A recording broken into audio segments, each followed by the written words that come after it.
Langsung saja. Bismillahirrahmanirrahim. Assalamualaikum warahmatullahi wabarakatuh. Waalaikumsalam. Nahmaduhu wa nasta'inuhu wa nastaghfiruhu wa nastahdi wa natubu ilayhi wa na'udzu billahi min shururi anfusina wa sayyiati a'malina. May yahdihillahu fala mudilla lahu wa may yudlil fala hadiya lahu. Rabbi shrah li sadri wa yassir li amri wahlul 'uqdatam min lisani yafqahu qawli. Allahumma 'allimna ma yanfa'una warzuqna 'uluman tanfa'una wa zidna 'ilma. Allahumma la sahla illa ma ja'altahu sahla wa anta taj'alul huzna sahla idza syi'ta sahla. Para pelajar yang dimuliakan oleh Allah Subhanahu wa taala, pada malam ini kita akan membahas tema yang sangat penting dalam ilmu tajwid, yaitu makharijul huruf dan sifatul huruf. Di mana jika seseorang telah memahami makharijul huruf dan sifatul huruf dan sudah terlatih mulutnya untuk melafazkan ini, maka dia bisa dikatakan dapat melafazkan atau membaca Al-Quran dengan mutqin, ya. Karena makharijul huruf dan sifatul huruf ini adalah lubbul tajwid. Lub itu adalah inti. Jadi inti dari ilmu tajwid ini ada pada makharijul huruf dan juga sifatul huruf. Dari makharijul huruf dan sifatul huruf inilah maka keluar hukum-hukum seperti hukum nun mati dan tanwin, hukum mim mati, hukum idgham, hukum gunnah, hukum qalqalah, dan seterusnya begitu. Nah, mengapa kita perlu mempelajari makharijul huruf ini, ya? Karena memang kita belajar Al-Quran ini bukan bahasa kita, ya, tapi bahasa Arab, sehingga dalam melafazkan Al-Quran juga harus dengan biluhunil Arab gitu. Jadi iqra'ul Qur'ana biluhunil Arab, bacalah Al-Quran dengan lidahnya orang Arab. Mungkin kalau ada di antara kita misalkan belajar bahasa Jawa, dia bukan orang Jawa tapi belajar bahasa Jawa dan tahu ngomong beberapa kata dalam bahasa Jawa, tapi belum tentu pelafalannya mirip orang Jawa. Iya, apa itu aseng? Iya, nggak pas gitulah ya. Tidak hanya kita belajar bahasa Jawa saja, ketika belajar bahasa Inggris juga demikian. Pelafalannya atau pronunciation-nya harus tepat begitu. Apalagi dalam belajar bahasa Arab yang kemarin sejarahnya sudah kita jelaskan bahwa harus dalam belajar tajwid dan tahsin ini tujuannya adalah agar bacaan Al-Quran kita ini mirip dengan bacaan Al-Quran Rasulullah. Tujuannya ke sana. Bagaimana Rasulullah mengambil bacaan dari malaikat Jibril dan juga bagaimana Rasulullah mengajarkan kepada para sahabat. Nah, itu tujuan kita belajar tajwid dan tahsin sampai ke sana. Maka tentunya dalam belajar ilmu tajwid ini tidak instan. Instan itu tiba-tiba tiba-tiba itu bisa mahir, ya. Tidak seperti itu. Karena ini butuh proses. Ada orang yang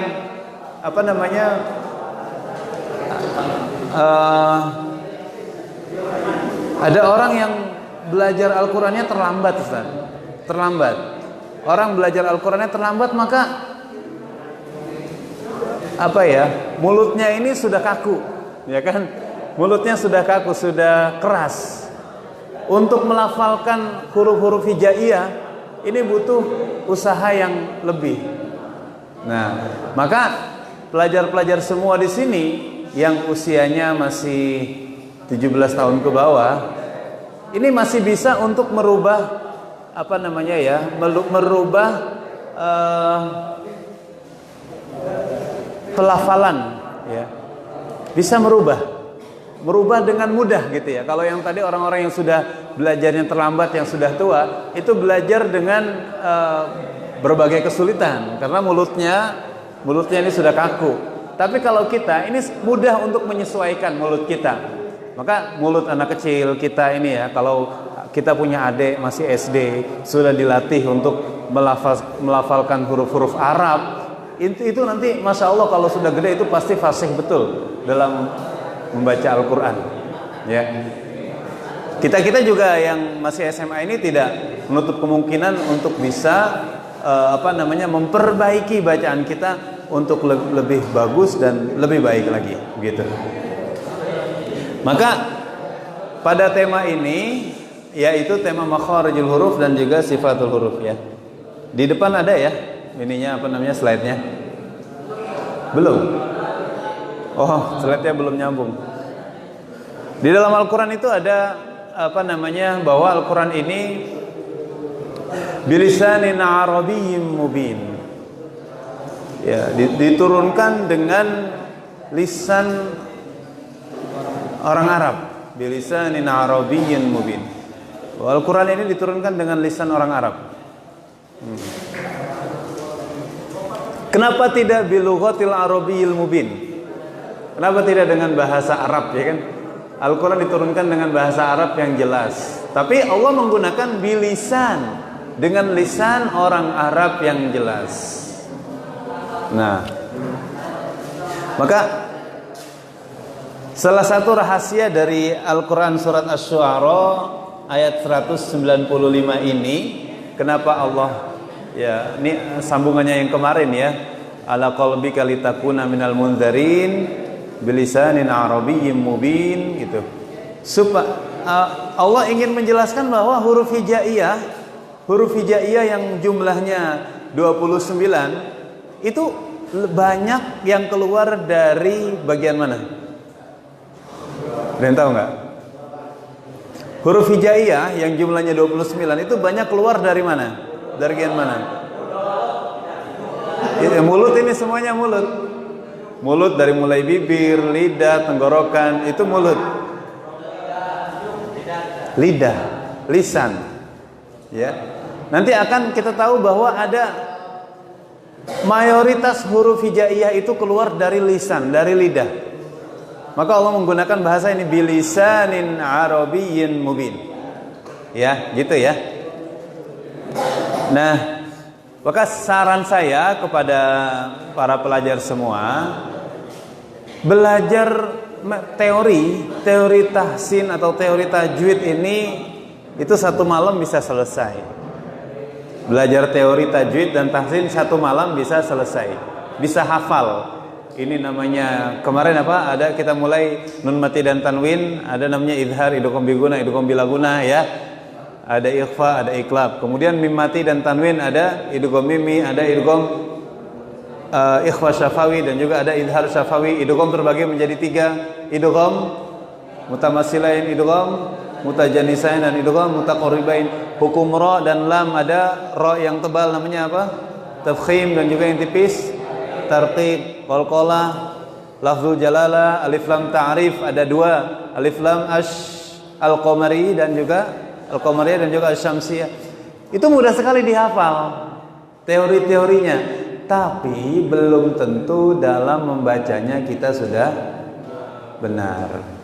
Maka untuk membaca ini butuh latihan diulang-ulang. Bagaimana latihannya? Dilihat ketika kita latihan membaca Al-Qur'an ini harus di hadapan orang-orang yang sudah pandai membaca Al-Qur'an. Harus seperti itu. Saya juga masih kadang-kadang saya pakai voice note, itu saya kirim ke syekh saya untuk mengoreksi bacaan saya. Ternyata masih banyak juga salahnya. Betul Ustaz, ternyata masih banyak salahnya. Misalkan saya baca surat Al-Qiyamah sampai 5 baris, itu yang salah bisa sampai 10 huruf. Saya yang salah masih 10 huruf. Itu kesalahan yang menurut kita nggak sadar kalau itu salah, tapi orang yang lebih paham, orang yang lebih alim mengetahui bahwa itu adalah salah. Ya. Jadi dalam belajar tajwid ada dua. Yang pertama apa? Teori. Yang kedua praktek. Yang lebih lama apa? Teori apa praktek? Praktek. Maka makharijul huruf dan sifatul huruf ini harus sering diulang-ulang. Nah,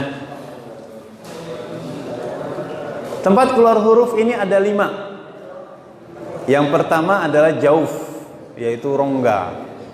Yang kedua adalah halq, yaitu tenggorokan. Terus yang ketiga adalah al-lisan, lidah. Yang keempat adalah syafatan, bibir. Dan yang kelima adalah khayshum, rongga hidung. Rongga hidung. Nah, saya akan mulai yang mudah-mudah dulu. Ya. Al-jauf. Al-jauf ini adalah rongga. Ya. Yang keluar dari rongga ini adalah bunyi alif yang sebelumnya berharokat fathah, bunyi ya yang sebelumnya berharokat kasroh, dan bunyi waw yang sebelumnya berharokat dhammah. A, I, U. Ketika saya membaca a, ini rongga semuanya. Keluar angin atau keluar suara dari rongga tenggorokan nyambung ke rongga mulut. Itu rongga. Tahu rongga kan, tempat kosong namanya. Jauf itu rongga. Kayak paralon itu kan rongga ya, berongga. Nggak ada apa namanya, nggak ada apa yang menghalangi. Nah, di sini teman-teman semua harus tekniknya. Yang pertama, ketika yang hamzah tadi, yang alif, mulut harus terbuka. Mulut harus terbuka. Jadi kalau mengaji mulutnya dipakai ya.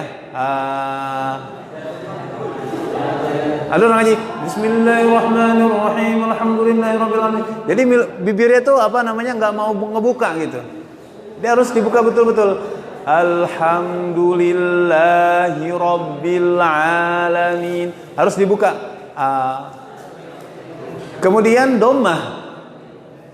Dhammah itu dhammu syafatain. Artinya menggabungkan dua bibir. Maka dalam melafazkan bibirnya harus maju. Ketika melafazkan bibirnya harus maju. Bu, tu, thu, ju. Begitu terus. Bisa ya? Jadi yang pertama rongga atau jauf. Ada berapa bunyi? 3. Yaitu alif sebelumnya fathah, ya sebelumnya kasrah, waw sebelumnya dhammah. Tempat huruf yang kedua adalah al-halqu, yaitu tenggorokan. Halqu ini tenggorokan di sini. Ya. Dimulai dari namanya wataraini sautaini atau tempat getaran suara, Ustaz. Jadi di sini ada klep ya. Klep bisa buka dan tutup. Kalau ketutup berarti kita nggak bisa bersuara. Ini klepnya tutup. Buka. Ya. Dimulai dari sini, dari klep namanya wataraini sautaini. Dimulai dari sini sampai kepada ujung lidah. Pangkal lidah sampai di sini. Jadi al-halqu ada di sini. Dari mulai tempat keluarnya suara sampai ke pangkal lidah di sini.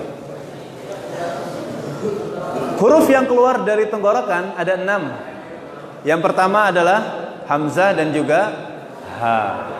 Kemudian tengah tenggorokan ada ha dengan a. Kemudian ujung tenggorokan ada kha dengan gha. Kha dengan gha. Dihafalin ya. Hamzah dengan ha, tengah ada ha dengan a, kemudian ujung ada kha dengan gha. Itu. Insya Allah untuk melafalkan yang ada di tenggorokan ini, fokus suara dari sini ya. Bibir jangan main. Bibir nggak boleh main. Kho juga kho. Jangan kho. Bibir nggak boleh maju. Nggak boleh kho. Nggak boleh maju. Ya. Ha. Seperti itu. Hanya keluar dari sini. Jadi sini ha, ke sini ha, ke atas lagi kho, lo, gitu ya. Baik. Sekarang kita ke yang dikit-dikit dulu, yaitu keluar dari syafatan, dua bibir. Kita lompat ya. Sekarang huruf yang keluar dari dua bibir, kita lompatin ini. Gimana? Hah?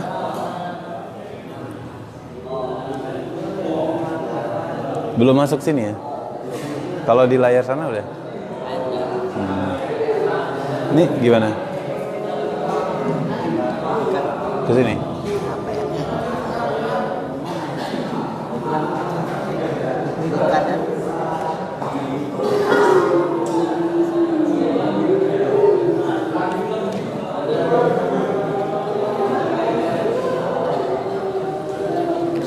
Saya ulangi ya. Tadi huruf yang keluar dari tenggorokan ada berapa?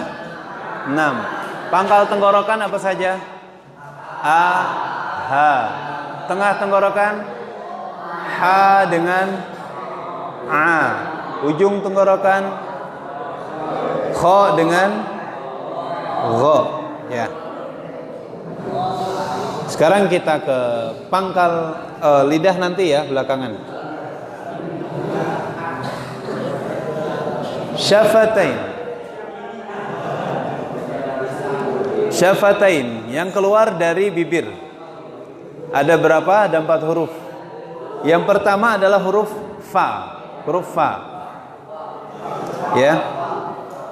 Huruf fa ini ujung gigi atas menempel ke bibir bawah bagian dalam. Fa, fa. Anginnya harus keluar. Fa, fi, fu, af, ya. Kemudian huruf yang kedua adalah huruf waw. Wa. Huruf waw keluarnya dari dua bibir, Ustaz. Dari ujung bibir. Wa, wi, wu, au. Coba dipraktekin. Wa, wi, wu, au, ya. Jadi hanya huruf waw yang mulut kita harus monyong. Wa monyong ya. Wa, wi, wu, au. Begitu. Selanjutnya huruf ba. Ba ini terjadi karena ada pertemuan dua bibir. Bibir atas dan bibir bawah. Ba. Ya. Ketika bibirnya menjauh atau tabaud, dua bibirnya nitabaud menjauh, maka keluarlah suara, yaitu ba. Begitu ya. Sama dengan huruf mim. Huruf mim ini keluar dari pertemuan dua bibir, tapi dia ada huruf yang keluar dari hidung. Ada bunyi keluar dari hidung, yaitu ma, ya, namanya khayshum juga, ya. Ma. Ya. Baik. Jadi huruf yang keluar dari dua bibir ada berapa? Huruf yang keluar dari bibir ada? Sebutkan yang pertama. Fa. Wa. Apa lagi? Ma dengan ba. Nah, tadi al-halqu tenggorokan ada 6 ya. Ada 6, kemudian ditambah dengan syafatain, yaitu berapa? 4. Jadi udah Berapa tuh? 10. Nah, siapa yang tahu huruf yang keluar dari bibir ada berapa? Ini kita udah menemukan 10 huruf, ya. 6 dari halqun dan bibir ada 4, jadi 10. Tinggal huruf yang keluar dari bibir, dari lidah, lisan. Ada berapa huruf? Ada berapa huruf jumlahnya? Ada 18, ya. Ada 18 huruf. Ya, sisanya itu 18 huruf, ya. Coba kita mundur. Nah, kita akan mulai dari pangkal lidah. Pangkal lidah berarti lidah paling dalam. Di sini ada pangkal lidah bagian dalam yaitu huruf ko. Dan pangkal lidah bagian luar yaitu ka. Ko dengan ka, ya. Ada nggak di layar sini? Sudah nampak? Belum ya? Nggak ada, kalau nggak ada gambar susah ini. Hah? Ya. Huruf ko, ya. Ko ada di pangkal lidah. Dan juga huruf kaf pangkal lidah bagian luar. Pangkal lidah bagian luar. Kemudian ada dari tengah lidah.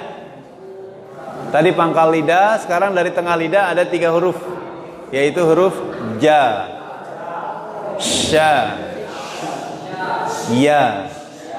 Coba ya, ja, sya, ya. Melafazkan huruf ya itu ringan, nggak susah. Ya, ya, ya. Ja itu pertemuan antara lidah, ya, yaitu lidah, apa namanya,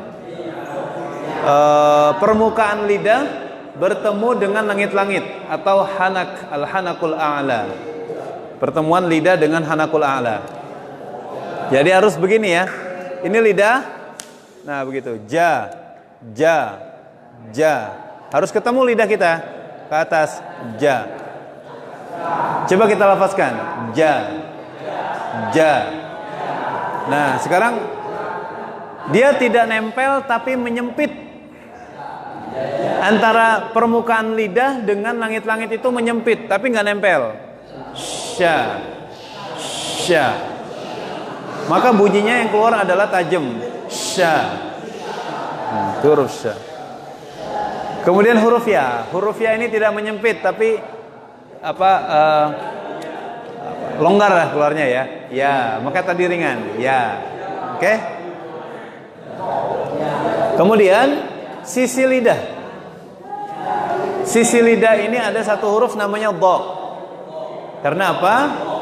Karena sisi lidah kanan dan sisi lidah kiri semuanya diangkat ke langit-langit sehingga menyentuh gigi geraham kanan dan kiri. Ya. Coba lidahnya diangkat semua.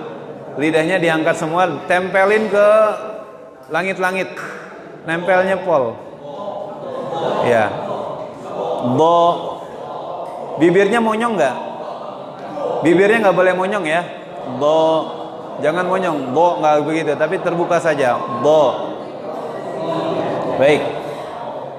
Kemudian ujung lidah bertemu dengan gigi bawah. Ujung lidah, ini ujung lidah ketemu dengan gigi bawah, yaitu ada huruf sod, sin dengan zai. Sod, sin dengan zai, ya. Coba kita baca. So, ya. So, sa, za, ya. Ketika melafazkan tadi, ujung lidah harus nempel ke gigi bawah, ya. So, sa, za. Baik. Terus makhraj huruf dha, yaitu ujung lidah bertemu dengan ujung gigi atas.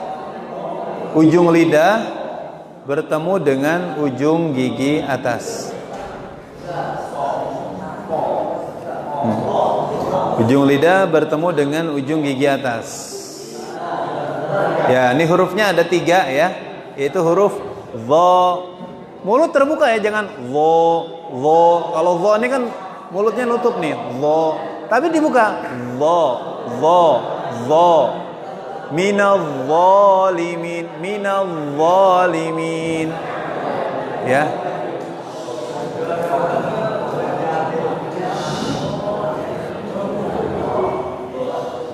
Ya, bukan dha, tapi dha, mulut harus terbuka. Dha, ya. Kemudian huruf zal, za, dan juga huruf tha. Nah, itu dia. Kita lanjut ke ujung lidah bertemu gusi gigi atas. Ujung lidah bertemu gusi gigi atas. Ya. Ujung gigi atas ini atau tempat tumbuh gigi atas namanya apa kalau di kita itu? Apa Ustaz?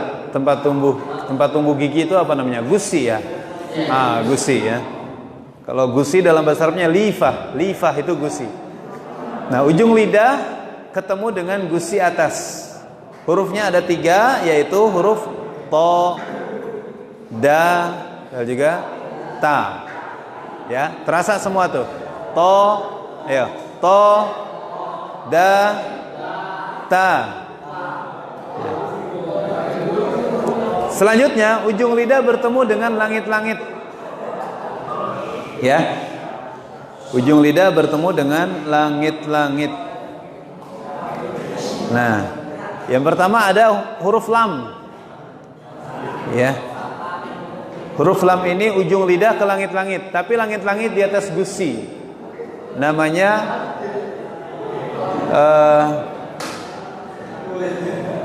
namanya lifatul azmi, lifatul azmi atau hanakul azmi. Hanakul azmi, langit-langit yang menyentuh tulang. Nah, kemarin kita sudah belajar huruf lam, ada lam yang mufakhamah, tafkhim, ditebalkan, ada lam tarqiq yang ditipiskan. Nah, bedanya di mana? Kalau lam tafkhim suara diarahkan ke atas. Kalau tarqiq ke depan. Nah, sip. Ya.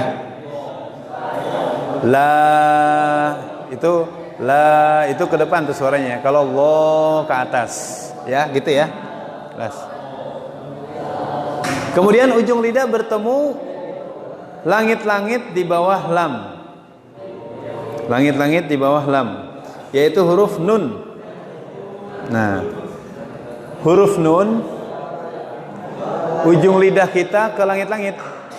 Nah, tapi ada bunyi yang keluar dari hidung juga, yaitu bunyi gunnahnya ya. Nah, seperti itu.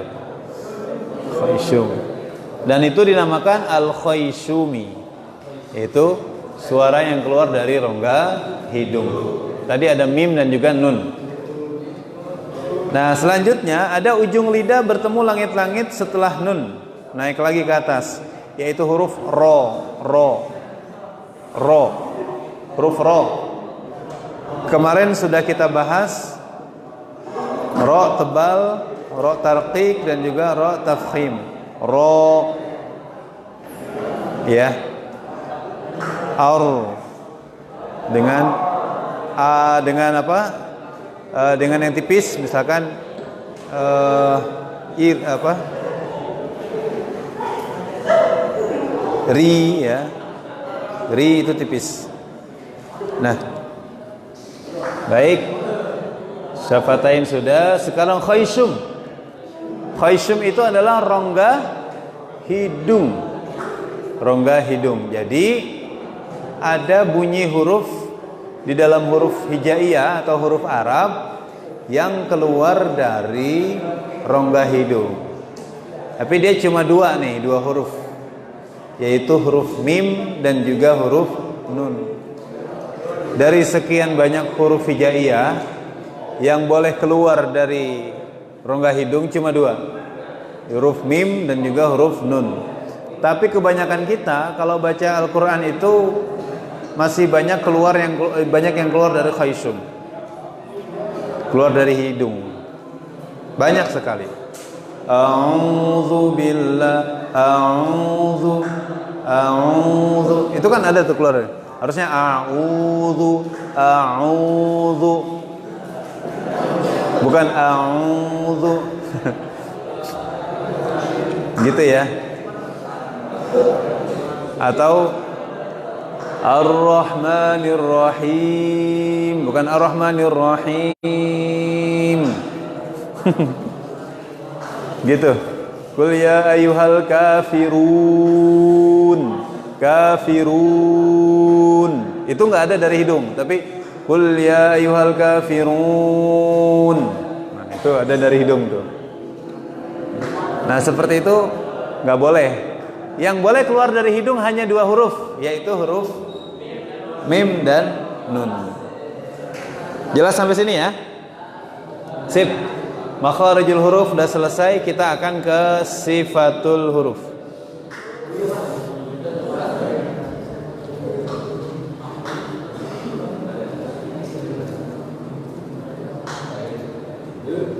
Nah, sifatul huruf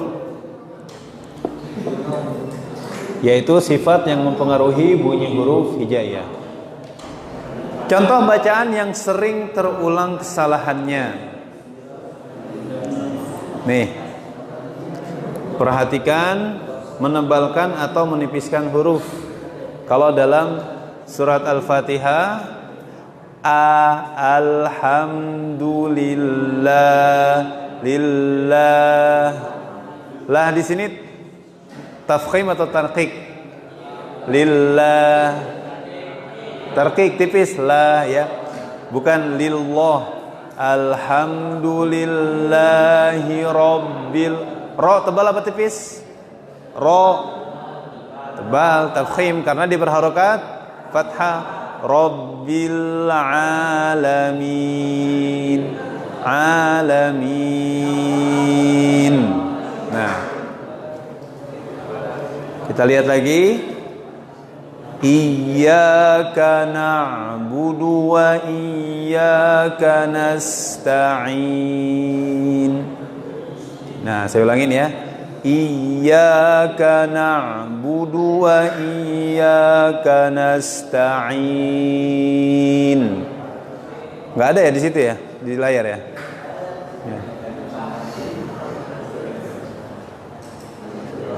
Kemudian dalam membaca iyyakana biasanya kita ya tasdidnya itu kita salah begini bacanya. Iyyaka ada nggak yang begitu? Atau namanya bahasa ininya inqita'us saut. Itu suaranya diputus. Iyyaka na'budu wa iyyaka. Ada nggak yang begitu? Banyak. Nggak boleh ya. Dia tidak inqita'us saut. Suara tidak boleh dipotong atau tidak diidghamkan. Misalkan iyyaka na'budu wa iyyaka. Ada nggak yang begitu? Iyyaka na'budu wa iyyaka. Jadi mad ya, jadi mad. Nah, yang betul adalah iyyaka, iyyaka. Ada agak digoyang. Nah, ihdina huruf H. Kalau kita nggak mengerti sifat huruf H, kita menganggapnya huruf H ini harus di apa ya, dihentak lah gitu. Padahal dia melafazkan huruf H ini dengan rikhwah. Rikhwah itu mengalirkan angin, angin ya. Ihdina tidak sampai ditekan ihdina, tidak begitu. Terus ghairi gha bukan gha ya. Ghairil maghdu ma di sini tipis muraqqaqah. Jangan menjadi tebal. Maudhu, tapi ma mimu maudhu maudhubi, ya kan?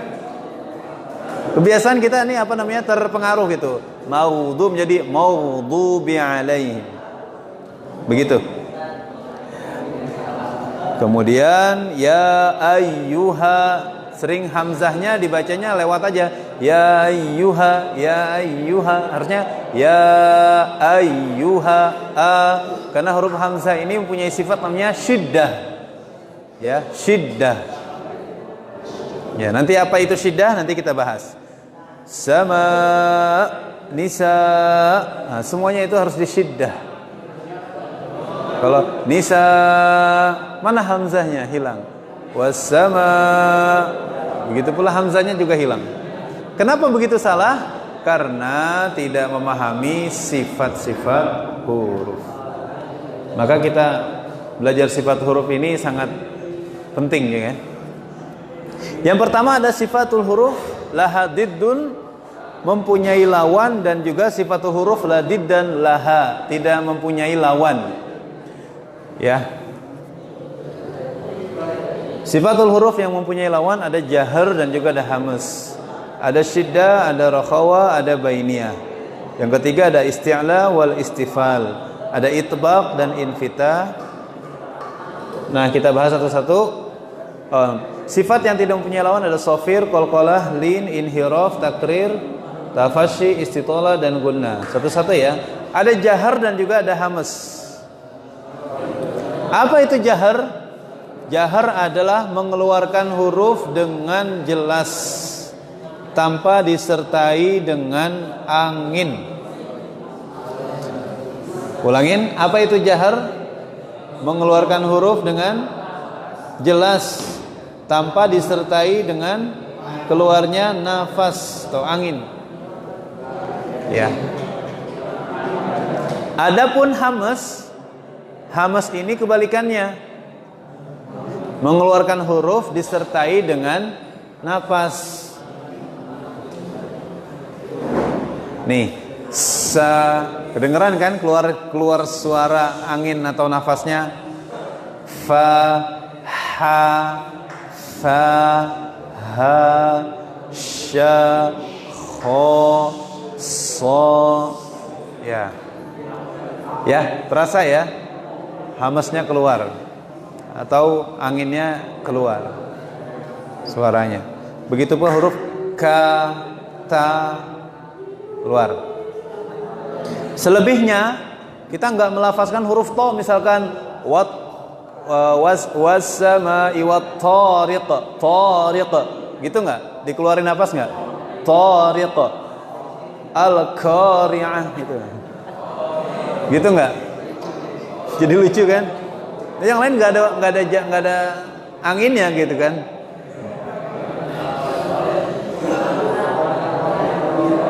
Ya. Maka yang lainnya jangan dilafazkan dengan keluarkan napas atau keluar angin, ya. Wat-tariq, was-sama'i wat-tariq, wat-tariq. Ya begitu, jangan tariq, tariq. Salah itu.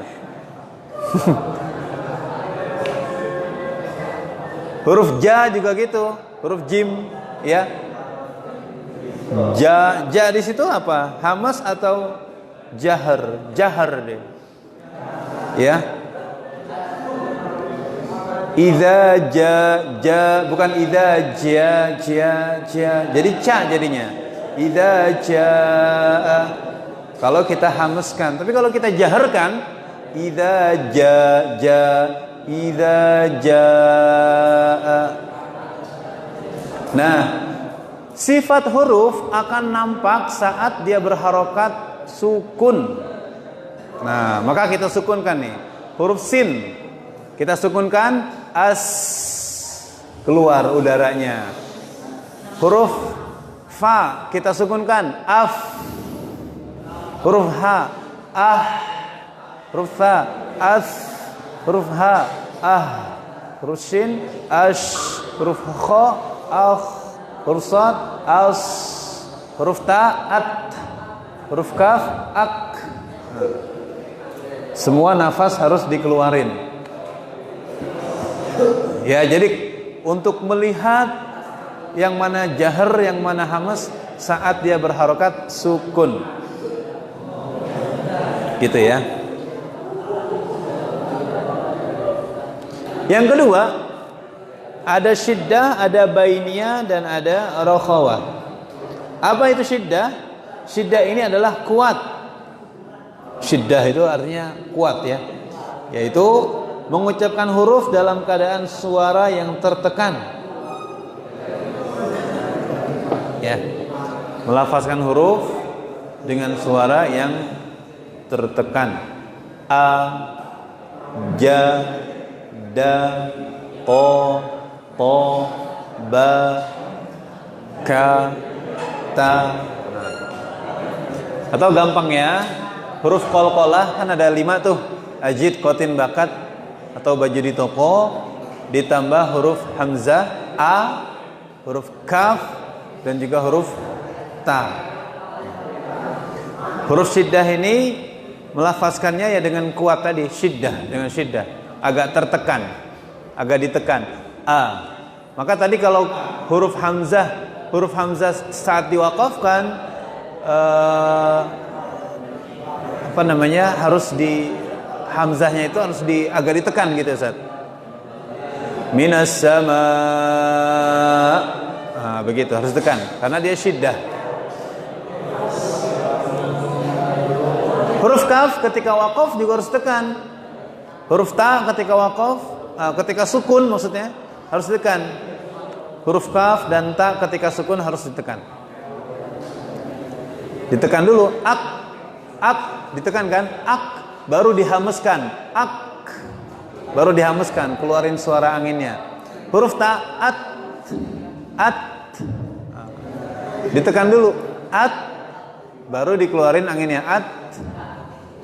Nah ini repotnya begitu, dia jahar juga, dia hamas juga, syiddah juga. Kemudian di sini ada huruf rikhwah.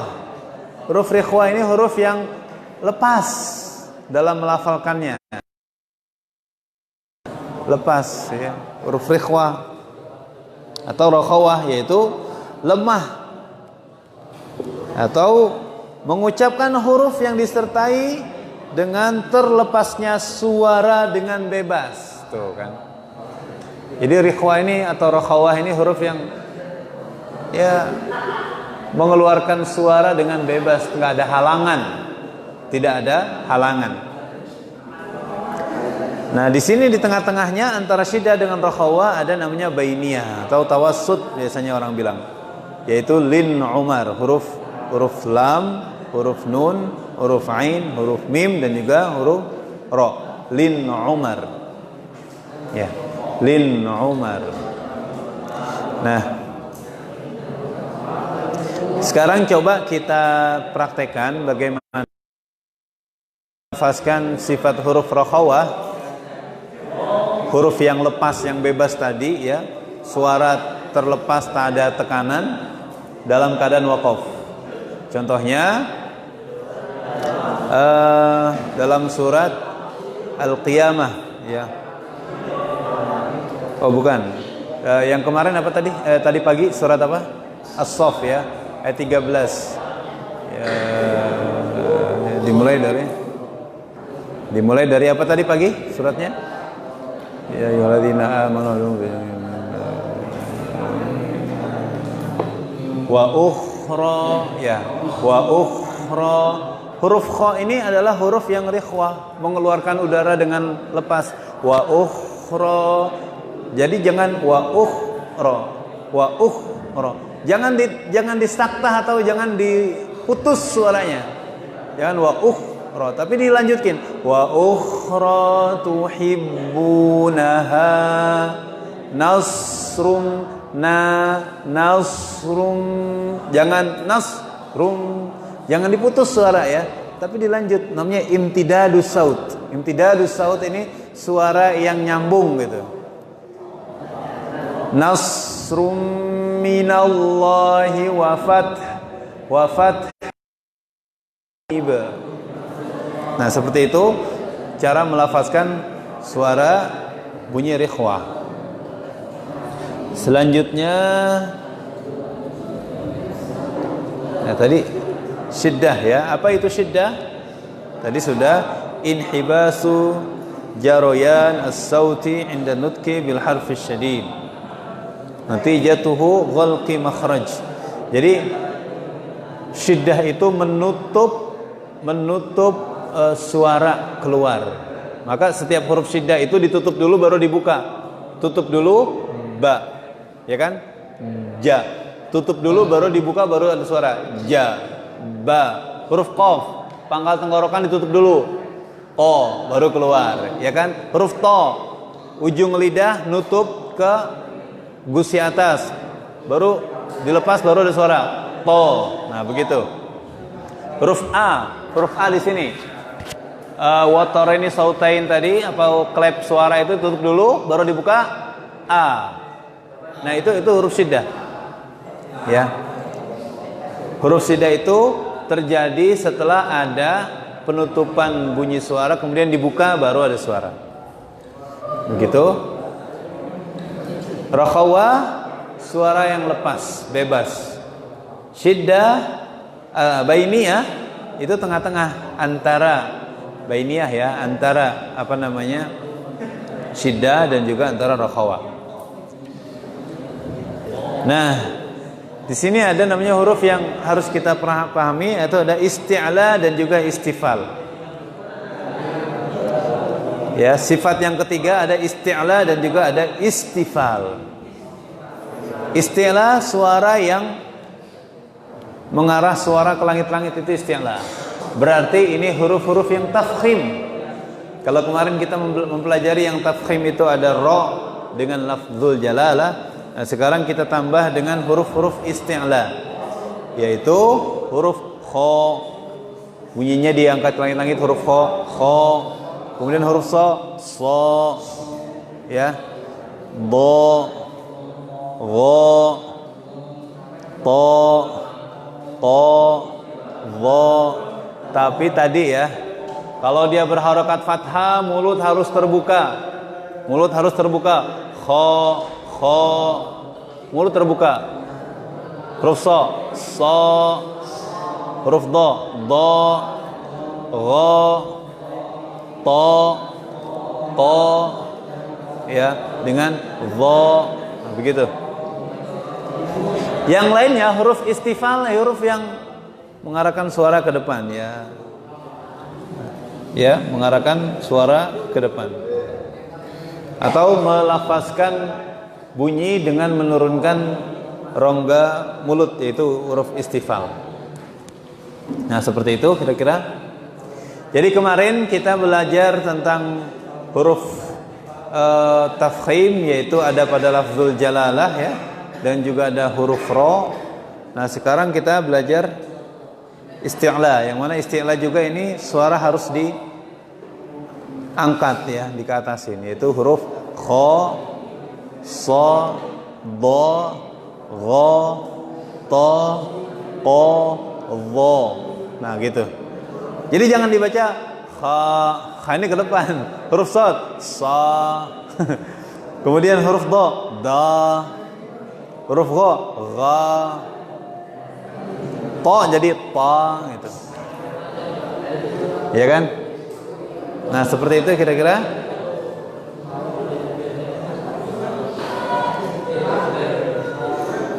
Kemudian ini udah kemarin.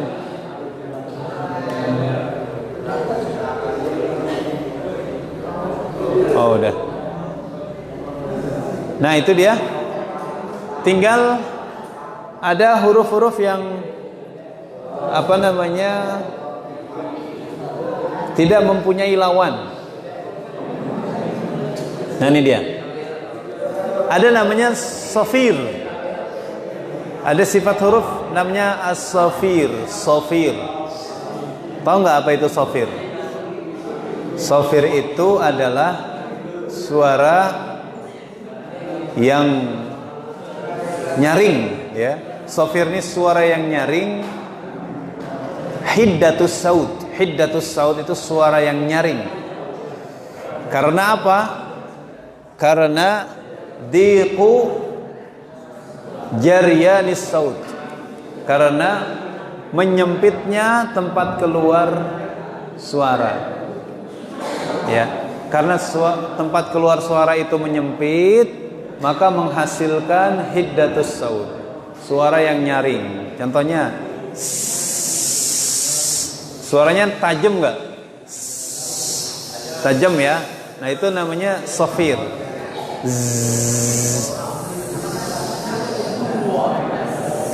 Nah begitu. Ya. Hurufnya safir ini ada 3. Huruf sin, huruf sod dengan huruf zai. Apa itu safir tadi? Suara yang nyaring atau suara yang tajam. Disebabkan oleh apa? Menyempitnya jalan suara. Nah begitu. Sekarang yang kedua, qalqalah. Qalqalah udah kita bahas ya kemarin di awal-awal ya. Qalqalah tidak boleh ada pengaruh dari bunyi pantulannya itu terpengaruh dengan fathah, kasrah atau dhammah. Kemarin udah kita contohin qalqalah itu. Yang ketiga adalah lin. Lin itu lembut artinya, ya. Lin itu artinya lembut. Kenapa? Kita dalam melafazkan Quraisy, melafazkan ya itu ringan, lembut. Quraisy, khauf, begitu. Kemudian ada inhiraf, ada takrir. Nah, ini tafasyi. Ada namanya tafasyi. Tafasyi itu hurufnya cuma satu, yaitu huruf shin. Tafasyi hurufnya cuma satu, yaitu shin. Ya. Apa itu tafasyi? Tafasyi juga sama tadi, suara yang nyaring keluar ya karena menyempitnya arah bunyi, ya menyempitnya bunyi itu sehingga menghasilkan angin yang menyembur. Tapi gigi harus rapat. Sya. Gigi dirapetin. Sya. Ya. Gigi atas dan gigi bawah harus bertemu itu. Sya.